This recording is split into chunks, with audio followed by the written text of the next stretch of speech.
ভাবছি একটা খাস সমুদায়কে খুশ করার জন্য আর কত কলকাতা পুলিশ নেমে যাবে, আর কত মানে সংবিধান বিরোধিতা করবে, আর কত ভারতের কানুনের সঙ্গে ভায়োলেশন করবে।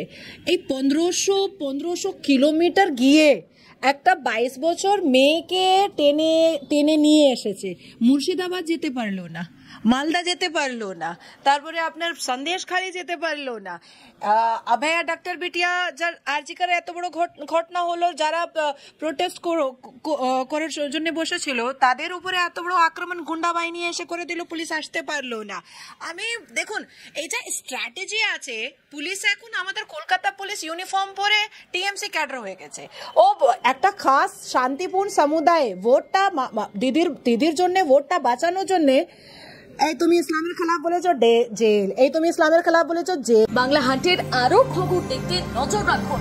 বাংলা খবর মানেই বাংলা হান্ট।